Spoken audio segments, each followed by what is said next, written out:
अच्छा जी, उसके बाद केमिकल काइनेटिक्स क्या है? केमिस्ट्री की ब्रांच है, जैसे केमिकल इक्विलिब्रियम था उसमें हम रिवर्सिबल रिएक्शंस के बारे में और उनके इक्विलिब्रियम स्टेट के बारे में पढ़ते हैं। केमिकल काइनेटिक्स भी केमिस्ट्री की ब्रांच है। इसमें हम क्या-क्या पढ़ते हैं? इसमें हम देखते हैं जी 3 चीज़ें। 3 चीज़ें स्टडी करते हैं। रेट ऑफ केमिकल रिएक्शन, ठीक है? रेट ऑफ केमिकल रिएक्शन से मुराद है कि रिएक्शन की जो स्पीड है, ठीक है? रिएक्शन की स्पीड से मुराद है कि वो कितना टाइम ले रहा है। कुछ रिएक्शन ऐसे होते हैं जो फ़ौरन हो जाते हैं, जल्दी हो जाते हैं, कुछ रिएक्शन ऐसे होते हैं जो जल्दी नहीं होते, मतलब वो बड़े स्लो रिएक्शन होते हैं। सही है। तो इस चीज़ को हम स्टडी करते हैं कि किसी चीज़ का रेट कैसे डिटरमाइन किया जा सकता है। रेट से मुराद क्या होता है? जब भी हम किसी चीज़ के रेट की बात करते हैं, तो उससे मुराद उसकी स्पीड होती है, ठीक है? मतलब उसमें कितना चेंज आ रहा है टाइम के साथ-साथ, ठीक है? जिसमें टाइम के साथ जल्दी चेंज आता है, उसका रेट ज़्यादा होता है, जिसमें आहिस्ता-आहिस्ता चेंज आता है, उसका रेट स्लो होता है। दूसरी चीज़ इस चैप्टर में हम पढ़ेंगे factors affecting rate of reaction. इस चैप्टर में नहीं, बेसिकली केमिकल काइनेटिक्स में ये चीज़ शामिल होती है, ठीक है? हम अपने सिलेबस में जो चीज़ें शामिल है वही पढ़ेंगे हम सिर्फ। तो factors affecting rate of chemical reaction वो भी केमिकल काइनेटिक्स में आता है कि वो कौन-कौन सी चीज़ें हैं जो रेट ऑफ रिएक्शन को इफेक्ट करते हैं। मिसाल के तौर पे हम कहते हैं जी कि टेम्परेचर ज़्यादा होने से रेट ऑफ रिएक्शन ज़्यादा हो जाता है, या हमने केमिकल इक्विलिब्रियम में जो ली शैटलर प्रिंसिपल के तहत कुछ चीज़ें डिस्कस की थी कि टेम्परेचर चेंज करने से रेट ऑफ क्या होता है, इक्विलिब्रियम पे क्या असर पड़ता है, यील्ड पे क्या असर पड़ता है, इसी तरह प्रेशर वॉल्यूम चेंज करने से। तो कोई भी कंडीशन चेंज करने से रेट ऑफ रिएक्शन पे जो असर पड़ता है उसको भी हम स्टडी करते हैं केमिकल काइनेटिक्स में। वो कौन-कौन सी चीज़ें हैं जो रेट ऑफ रिएक्शन को अफेक्ट करती हैं, ठीक है? तीसरी चीज़ इस केमिकल काइनेटिक्स जिससे डील करती है वो है mechanism of a chemical reaction. Mechanism से क्या मुराद है? मैकेनिज्म होता है कि भई अगर आपके पास एक रिएक्शन हो रहा है जिसमें एक प्रोडक्ट ए जो है वो प्रोडक्ट में कन्वर्ट हो रही है पी में, ठीक है? अब ए का पी तक पहुँचने तक का जो रास्ता है, जो रूट है, वो उसको हम मैकेनिज्म कहते हैं। अब हो सकता है ए जो है ना वो पी में कन्वर्ट होने से पहले बी में कन्वर्ट हुई हो, बी से फिर ये सी में कन्वर्ट हुई हो और सी से फिर ये पी में कन्वर्ट हुई हो, ठीक है? तो ये जो इसका रूट है, जो इसका रास्ता है, इसको हम बोलते हैं जी मैकेनिज्म बोलते हैं कि ए पी में कन्वर्ट होने से पहले किस-किस स्टेज में से गुज़र के गई है, तो उसको हम उसका मैकेनिज्म कहते हैं। डायरेक्टली भी कन्वर्ट हो सकती है, सिंगल स्टेप मैकेनिज्म भी हो सकता है, ठीक है? एक से ज़्यादा स्टेप में भी कन्वर्ट हो सकती है। तो बहरहाल ये जो होता है इसको हम मैकेनिज्म ऑफ रिएक्शन कहते हैं। मिसाल के तौर पर आज एक रिएक्शन हम पढ़ेंगे भी, N2O5 है, ठीक है? N2O5 की जब डिकम्पोज़िशन होती है और इसके नतीजे में बनता है O2, ऑक्सीजन बनती है प्लस 4 NO2 बनते हैं, नाइट्रोजन डाइऑक्साइड बनते हैं, ठीक है? अब ये जो रिएक्शन है, ये 1 स्टेप में नहीं होता, ये 4 स्टेप में होता है, 4 स्टेप्स में होता है। तो इसका जो मैकेनिज्म है, वो 4 स्टेप्स पे मुश्तमिल है, ठीक है? तो वो जो सारे स्टेप्स को स्टडी करना कि वो कैसे-कैसे कन्वर्जन होती है, मतलब ये डायरेक्टली इसमें O में और NO2 में कन्वर्ट नहीं होता, बल्कि उससे पहले ये बहुत सारी चीज़ों में कन्वर्ट होके फिर कन्वर्ट होता है। तो इसको हम आज ये इसकी एग्ज़ाम्पल यहाँ पे आएगी भी, ठीक है? तो बहरहाल ये इसको हम कहते हैं मैकेनिज़्म ऑफ रिएक्शन, कि रिएक्शन जो है वो किस रूट के थ्रू जो है ना वो कन्वर्ट होता है, कौन-कौन सी चीज़ें रास्ते में बनाता है, कौन सी चीज़ें नहीं बनाता। तो ये सारी चीज़ें आ जाती हैं जी मैकेनिज़्म ऑफ रिएक्शन में। ऑर्गेनिक केमिस्ट्री में आप ज़्यादातर मैकेनिज़्म स्टडी करते हैं जब आप कोई भी ऑर्गेनिक रिएक्शन करवा रहे होते हैं। फर्स्ट सेमेस्टर में आपने पढ़ी थी ऑर्गेनिक केमिस्ट्री, तो उसमें आपने जो एरोमेटिक कंपाउंड्स वाले रिएक्शन थे या कोई भी जो रिएक्शन थे, तो उसमें आपने उनके मैकेनिज़्म पढ़े थे। तो बेसिकली ये जो मैकेनिज़्म है, वो भी केमिकल काइनेटिक्स की डोमेन है, इसी में आता है। तो बहरहाल केमिकल काइनेटिक्स केमिस्ट्री की वो ब्रांच है जिसमें हम 3 चीज़ों को बारे में स्टडी करते हैं। Rate of chemical reaction, rate से मुराद है उसकी स्पीड कि कितनी जल्दी वो रिएक्शन हो रहा है, कितनी लेट हो रहा है, कितनी देर में हो रहा है, ठीक है? वो फैक्टर जो रेट को इफ़ेक्ट करते हैं। और number 3 mechanism of a chemical reaction को उसका रूट क्या है? वो किस-किस तरह से जो है ना वो डायरेक्टली कन्वर्ट हो रही है रिएक्टेंट प्रोडक्ट में, या रिएक्टेंट प्रोडक्ट में कन्वर्ट होने से पहले किसी दरमियान वाली इंटरमीडिएट चीज़ में कन्वर्ट होती हैं, फिर प्रोडक्ट में कन्वर्ट होती हैं। तो अब इसका फ़ायदा क्या है? सीधी-सी बात है कि भई हम अपने बेनिफिट के लिए जो है ना वो साइंस जो है ना वो हमारे बेनिफिट के लिए काम करती है, या हम साइंस की जो डेवलपमेंट है वो इन ह्यूमन बीइंग की को बेनिफिट देती है, उनको फ़ायदा पहुँचाती है। तो यहाँ पे भी जो केमिकल काइनेटिक्स का नॉलेज है, वो हमें ऑप्टिमम कंडीशंस जानने की में मदद देता है। ऑप्टिमम कंडीशंस क्या होती हैं जी? ऑप्टिमम का मतलब होता है बेस्ट कंडीशन, ठीक है? बेस्ट कंडीशन मीन वो कंडीशन जिस पे एफिशिएंसी जो है ना वो मैक्सिमम हो, जिस पे यील्ड जो है वो मैक्सिमम हो। यील्ड होती है प्रोडक्ट, ठीक है? कि कितनी आपने रिएक्टेंट ली है और जो है वो कितनी उसमें से प्रोडक्ट में कन्वर्ट हुई है, ठीक है? उसको हम यील्ड कहते हैं। एफिशिएंसी भी यही चीज़ है कि आपकी रिएक्टेंट कितने परसेंट रिएक्टेंट जो है वो प्रोडक्ट में कन्वर्ट हुई है, उसको हम एफिशिएंसी कहते हैं। तो रिएक्शन की एफिशिएंसी, उसकी यील्ड वगैरह बढ़ाने के लिए हमें ऑप्टिमम कंडीशन से मुराद है, देखिए आपने बायोलॉजी पढ़ते हैं तो आपने एंजाइम के बारे में पढ़ा हुआ है कि एंजाइम का एक ऑप्टिमम टेम्परेचर होता है, ठीक है? ऑप्टिमम टेम्परेचर वो होता है जहाँ पे एंजाइम की जो एफिशिएंसी है वो मैक्सिमम होती है, उनका रेट ऑफ रिएक्शन जो है ना वो मैक्सिमम होता है, उनका एक्टिविटी मैक्सिमम होती है। तो वो आपने पढ़ा हुआ है कि ह्यूमन बॉडी में जो एंजाइम होते हैं उनके लिए ऑप्टिमम टेम्परेचर 37 डिग्री सेल्सियस होता है, जो कि हमारा बॉडी टेम्परेचर है, सही है? तो इसी तरह हर एक केमिकल रिएक्शन के लिए एक ऑप्टिमम टेम्परेचर होता है, जहाँ पे उसकी यील्ड जो है वो मैक्सिमम होती है, जहाँ पे उसके ये जो प्रोडक्ट फॉर्मेशन है वो ज़्यादा से ज़्यादा होती है। तो ये सारी जो नॉलेज है ये हमें ऑप्टिमम कंडीशंस के बारे में जानने में मदद देता है, जिसको फिर अप्लाई करते हैं हम इंडस्ट्री में या अपनी लैबोरेटरी में रिसर्च वर्क के लिए, या जो है ना वो किसी भी प्रोडक्ट फॉर्मेशन के लिए हम उसको यूज़ करते हैं, ठीक है? तो ये सारा एक बैकग्राउंड था और ये इंट्रोडक्शन था जी केमिकल काइनेटिक्स का, ठीक है? अब आ जाते हैं सबसे पहली चीज़ जो हम केमिकल काइनेटिक्स में पढ़ते हैं, रेट ऑफ केमिकल रिएक्शन। तो what is rate of chemical reaction? Change in concentration of any reactant और प्रोडक्ट पर यूनिट टाइम। देखिए आपके पास एक रिएक्शन हो रहा है ए, ठीक है, जमा बी, ठीक है? और ये कन्वर्ट हो रहा है, बल्कि इसको सिंपल कर लें पहले। एक रिएक्टेंट थी ए और वो कन्वर्ट हो रही है प्रोडक्ट बी में, ठीक है? अब आपके पास जो है ना वो इसका एक आपके पास जो रिएक्टेंट है ए, ये कन्वर्ट हो रही है प्रोडक्ट बी के अंदर, ठीक है? अब ये जो ए की कंसंट्रेशन है, शुरू में फर्ज करें इसके 10 मोल थे, ठीक है? और इसके 0 मोल थे जब टाइम 0 था, ठीक है? ये टाइम है यहाँ पे। अच्छा, उसके बाद क्या हुआ? 1 सेकंड गुज़रा, ठीक है? 1 सेकंड बाद इसके 8 मोल रह गए, इसके 2 मोल बन गए। 2 सेकंड बाद इसके 6 मोल रह गए, इसके 4 मोल बन गए, ठीक है? 3 सेकंड बाद इसके जो है ना वो 4 मोल रह गए, इसके 6 मोल बन गए, और यहाँ से आगे फ़र्ज़ करें रिएक्शन नहीं जा रहा, इक्विलिब्रियम की स्टेज आ गई है, इससे ज़्यादा प्रोडक्ट नहीं बन रही।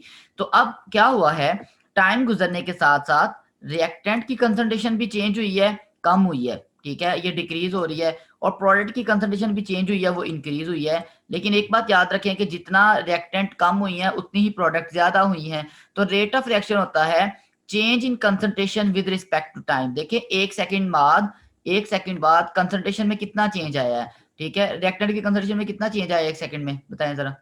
हुई कितना चेंज आया है? सर 2 का 2 का, ठीक है? तो यहाँ पे हमारे पास 2 मोल का चेंज आया है। 2 मोल कंसंट्रेशन चेंज हुई है, मोल पर डेसीमीटर क्यूब कह लें या मोल कह लें, इन 1 सेकंड, ठीक है? तो ये जो चेंज इन कंसंट्रेशन है विद रिस्पेक्ट टू टाइम, इसको हम कहते हैं रेट ऑफ रिएक्शन। तो इस रिएक्शन का रेट हम कहते हैं कि इसका रेट क्या है कि 1 सेकंड में 2 मोल चेंज आ रहा है। तो 2 सेकंड बाद जो है ना वो 4 मोल का चेंज आ चुका होगा, 3 सेकंड बाद 6 मोल का चेंज आ चुका होगा। लेकिन इसमें एक मज़े की बात ये है कि जितनी कंसंट्रेशन रिएक्टेंट की तब्दील हो रही है, उतनी प्रोडक्ट की हो रही है। हाँ, ये अलग बात है कि रिएक्टेंट की कंसंट्रेशन डिक्रीज़ हो रही है, ठीक है? और प्रोडक्ट की कंसंट्रेशन जो है वो इंक्रीज़ हो रही है, ठीक है? तो रेट ऑफ रिएक्शन क्या होता है जी?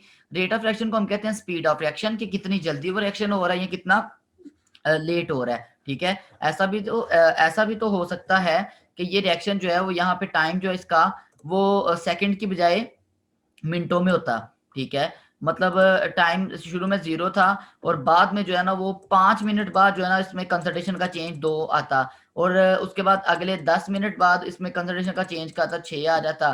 फिर अगले जो है ना वो 5 मिनट बाद इसमें कंसंट्रेशन का मज़ीद चेंज आता।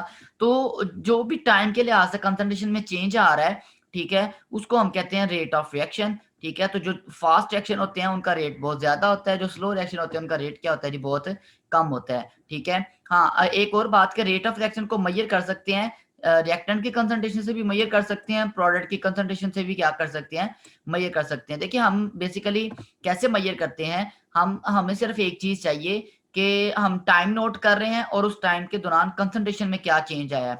वो चेंज हमें तभी पता चलेगा कि जब हमने पहले भी कंसंट्रेशन फाइंड आउट की हुई है, मतलब 5 मिनट पहले जब रिएक्शन शुरू होने से पहले आपने कंसंट्रेशन फाइंड आउट की तो 10 थी, वो आपको पता है आपने कितनी ली है, और 5 मिनट गुजरने के बाद आपने देखा तो कंसंट्रेशन 8 रह गई, यहाँ से आपने डिफरेंस निकाला 2 का, ठीक है। तो हम कंसंट्रेशन रिएक्टेंट की भी देख सकते हैं, इसी तरह प्रोडक्ट की भी देख सकते हैं कि शुरू में प्रोडक्ट तो 0 है, तो 5 मिनट बाद आपने देखा तो प्रोडक्ट के 2 मोल बन गए हुए थे, ठीक है।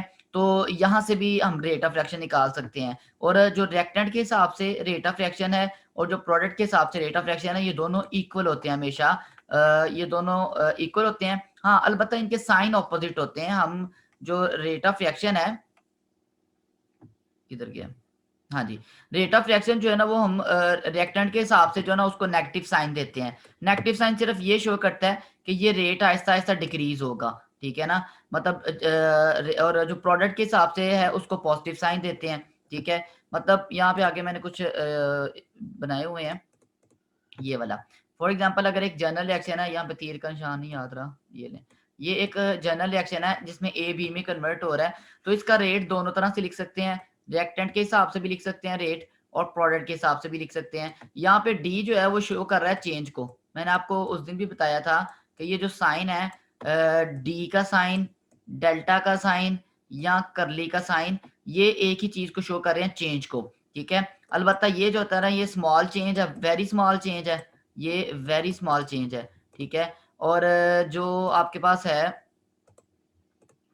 ये वाला डी वाला साइन, ये इसको आप कह लें ये स्मॉल चेंज है, ठीक है। और ये थोड़ी सी बड़ी चेंज है, लार्ज कह लें, लार्ज तो नहीं कह लें लेकिन बहरहाल ये भी, ये तीनों चेंज को शो करते हैं, चेंज मीन डिफरेंस को, ठीक है। तो रेट ऑफ रिएक्शन होता है change in concentration of A with respect to change in time, ठीक है। मतलब अगर उसकी कंसंट्रेशन में 2 का चेंज आया था जो हमने एग्जांपल पढ़ी है, तो टाइम में 1 का चेंज आया था, 1 सेकंड का चेंज आया था या 5 मिनट का चेंज आया था, ठीक है। 5 मिनट का चेंज आया था। अगर इसको सेकंड में लिखना चाहते हैं तो 5 मिनट को सेकंड में कन्वर्ट कर देंगे तो वो बन जाएगा 300 सेकंड बन जाएगा, 2 इंटू 300 सेकंड बन जाएगा, ठीक है। इसी तरह रेट ऑफ रिएक्शन को प्रोडक्ट के हिसाब से भी लिख सकते हैं। हाँ, इसके साथ माइनस का साइन लगाते हैं रिएक्टेंट वाले के साथ, क्योंकि रिएक्टेंट का जो कंसंट्रेशन है वो आहिस्ता आहिस्ता कम हो रही है। अच्छा, अब रेट ऑफ रिएक्शन प्रोडक्ट के हिसाब से भी लिख सकते हैं, तो वो भी कितना होगा, 2 इंटू 2/300। तो रेट ऑफ रिएक्शन दोनों के हिसाब से लिखा जा सकता है, दोनों के हिसाब से जो रेट है वो इक्वल ही होगा, और लेकिन ये है कि उनके साइन ऑपोजिट होंगे। साइन ऑपोजिट का मतलब वैल्यू का फर्क नहीं होता, रेट नेगेटिव नहीं होता, सिर्फ साइन ऑपोजिट है, जिससे ये शो हो रहा है कि rate of reaction with respect to reactant आहिस्ता आहिस्ता डिक्रीज होगा। देखिए जो मैंने आपको एग्जांपल दी है ना, मैंने तो सिंपलीफाई करके आपको बता दिया कि भाई ए जो है वो बी में कन्वर्ट हो रहा है, ठीक है। तो इसके 1 सेकंड बाद जो ना वो 8 रह जाएंगे, अगले 1 सेकंड बाद 6 रह जाएंगे, ऐसा नहीं होता एक्चुअली। हर 1 सेकंड में जो चेंज है वो एक जैसा नहीं आता, rate of reaction Aahista Aahista कम होता है। मतलब इसको आप यूं समझ लें कि ए बी में कन्वर्ट हो रहा है, ठीक है।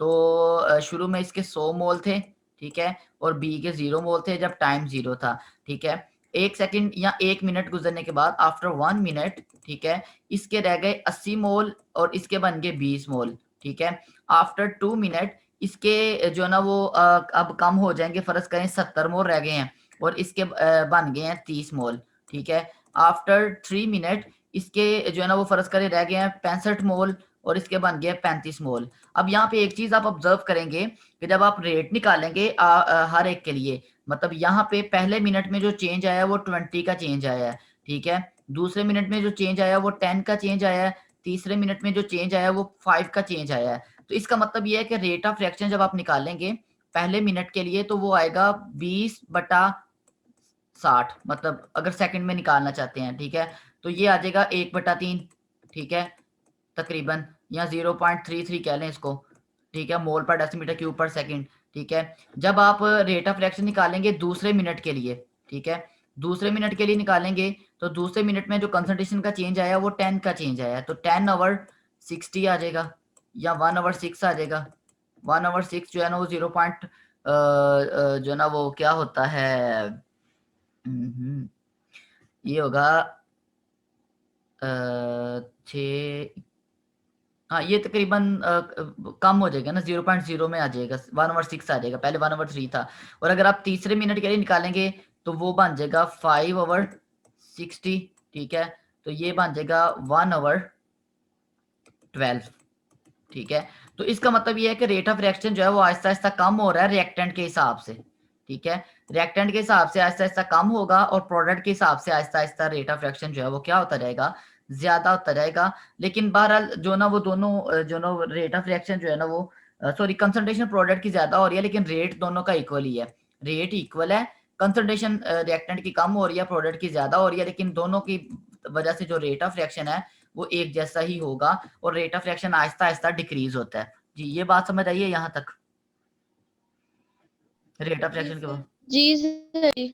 अच्छा जी, तो ये जो कॉन्सेप्ट था रेट ऑफ रिएक्शन का, बड़ा देखने में बड़ी सादा सी चीज़ है, लेकिन बहरहाल वो मैंने पहले वाली एग्जांपल को दोबारा एक्सप्लेन कर दिया कि भाई वो उसमें वो कांस्टेंट नहीं होता है, एक्चुअली डिक्रीज होता है। अच्छा, अब एक और बात कि रेट ऑफ रिएक्शन जो है ना वो रिएक्टेंट के हिसाब से और प्रोडक्ट के हिसाब से जो है वो एक दूसरे के इक्वल होते हैं। तो आप किसी एक को भी फाइंड आउट कर लेते हैं, दोनों के लिए फाइंड आउट करना जरूरी नहीं होता, किसी एक के हिसाब से rate of reaction find out कर लेते हैं और वही हमारा रेट ऑफ रिएक्शन होता है, ठीक है। हाँ अगर वो कहता है अगर कॉफिशिएंट भी हो इनके, ठीक है, तो वो कॉफिशिएंट बटे में आ जाते हैं, 1/a हो जाता है, ठीक है, इसका 1/b हो जाएगा और ये दोनों अगेन इक्वल होंगे, ठीक है। 1/a इज इक्वल टू होगा 1/b इंटू डी, ठीक है, ओवर डी टी। एक बात याद रखें, यहाँ पे हमने सिर्फ स्क्वायर ब्रैकेट यूज करनी है। स्क्वायर ब्रैकेट किसको डिनोट करती है बताएं जरा जल्दी से, स्क्वायर ब्रैकेट का क्या मतलब है? कोई और ब्रैकेट लगा सकते हैं या नहीं लगा सकते? कौन सी कंसंट्रेशन? कौन सी कंसंट्रेशन के डिफरेंट यूनिट होते हैं सर? मोल पर डेसीमीटर। हाँ, तो जो स्क्वायर ब्रैकेट है इसका मतलब है कि यहाँ पे हमने कंसंट्रेशन जो ली है उसका यूनिट क्या है, मोल पर डेसीमीटर क्यूब, ठीक है। कंसंट्रेशन हमने डिफरेंट यूनिट्स उसके होते हैं, उसकी परसेंटेज होती है, मोलैरिटी होती है, मोलैलिटी होती है, पीपीएम होती है, परसेंटेज होती है, ठीक है। तो लेकिन हमने यहाँ पे जो यूज करनी है वो मोल पर डेसीमीटर क्यूब है, इसलिए हम स्क्वायर ब्रैकेट को लगाते हैं। ये छोटी छोटी चीजों का ख्याल रखिएगा। अब इसके यूनिट्स यूनिट्स क्या होते हैं, सिंपल, मोल ऊपर कंसंट्रेशन है, ठीक है, ऊपर जो है ना वो कंसंट्रेशन है मोल पर डेसीमीटर क्यूब में, मोल पर डेसीमीटर क्यूब में, और नीचे जो है ना वो टाइम है सेकंड में, ठीक है। तो वो उसको ऊपर लेके जाके लिखेंगे सेकंड को, तो वो मोल पर डेसीमीटर क्यूब पर सेकंड बन जाएगा, रेट ऑफ रिएक्शन का जो है ना वो यूनिट बन जाएगा, ठीक है। अब उसके बाद आ जाते हैं हमारे पास दो छोटी छोटी डेफिनेशंस हैं, इंस्टेंटेनियस रेट और एवरेज रेट ऑफ रिएक्शन। जो अभी मैंने आपको एग्जांपल दी थी कि देखें, फर्ज करें आपके पास एक रिएक्शन हो रहा है और ए जो है वो बी में कन्वर्ट हो रहा है, वही हम जनरल एग्जांपल लेके चल रहे हैं, ठीक है। इस रिएक्शन के रेट को ना आपने ऑब्जर्व किया है, रिएक्शन के रेट को आपने कैसे ऑब्जर्व किया, आपने रिएक्शन के रेट को ऑब्जर्व किया है 10 मिनट के लिए, फर्ज करें 10 मिनट में रिएक्शन मुकम्मल हो गया या इक्विलिब्रियम की हालत में पहुंच गया है, 0 से लेके 10 मिनट तक, ठीक है।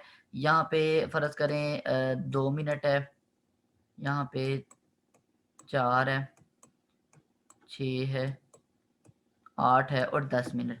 आपने हर 2-2 मिनट के बाद रेट जो है ना वो आप फर्ज करें मालूम कर रहे हैं, ठीक है। तो आपके पास जो रेट आ रहा है ना, पहले 2 मिनट में जो रेट ऑफ रिएक्शन था फर्ज करें उसकी वैल्यू थी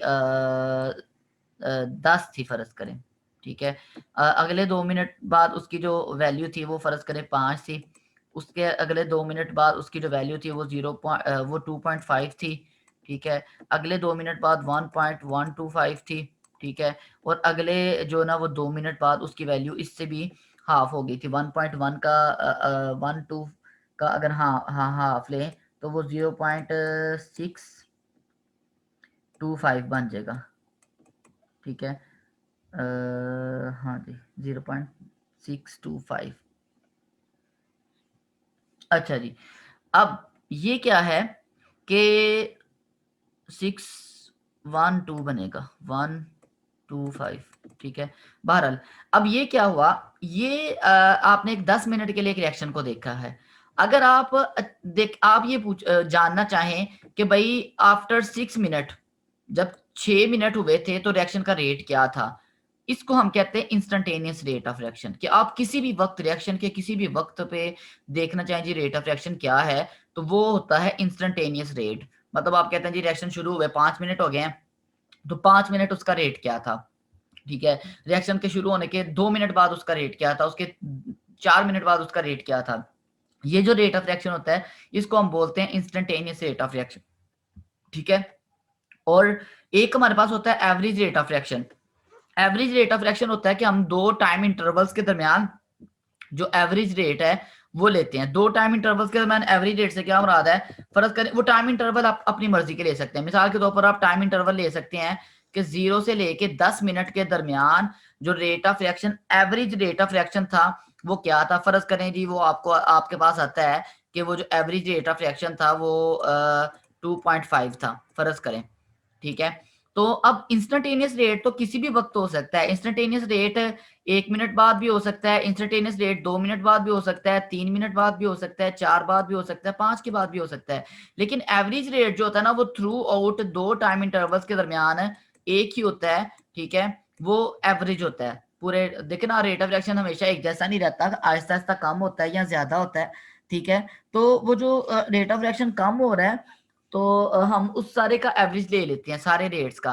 तो इंस्टेंटेनियस और एवरेज रेट का फर्क तो ये हो गया कि एवरेज रेट होता है कि दो टाइम इंटरवल आप कोई भी ले सकते हैं। आप 10 मिनट का इंटरवल ले सकते हैं, आप दे सकते हैं जी 2 से लेके 6 मिनट के दरमियान जो एवरेज रेट ऑफ रिएक्शन वो क्या था। आप देख सकते हैं जी 5 से लेके 10 मिनट के दरमियान एवरेज रेट क्या था। तो फर्ज करें अगर आप 0 से 10 के दरमियान एवरेज रेट देख रहे हैं तो 0 और 10 के दरमियान बेशुमार इंस्टेंटेनियस रेट है। 1 after 1 minute, after 1.5 minutes, after 2 minutes, after 2.5 minutes, कोई भी रेट ले कहीं भी जगह पे जब आप रेट लेते हैं तो वो इंस्टेंटेनियस रेट होता है। लेकिन जो एवरेज रेट होता है वो सारे टाइम इंटरवल में एक ही होता है। तो एवरेज रेट और इंस्टेंटेनियस रेट का आपस में ताल्लुक कुछ इस तरह से है कि एवरेज रेट से पहले, ठीक है, अब देखिए ना एवरेज रेट और इंस्टेंटेनियस रेट सिर्फ एक जगह पे एक दूसरे के इक्वल होते हैं। यहाँ पे देखिए ना 6 मिनट बाद का जो इंस्टेंटेनियस रेट है वो एवरेज रेट के इक्वल है। उससे पहले जितने भी इंस्टेंटेनियस रेट हैं वो एवरेज रेट से कम जो है ना वो है सॉरी ज्यादा है, ठीक है। और उससे बाद वाले सारे जो है वो कम है, ठीक है। तो ये इस तरह से एक जो है ना वो फर्क पड़ता है क्योंकि रेट ऑफ रिएक्शन आहिस्ता आहिस्ता डिक्रीज होता है, ठीक है।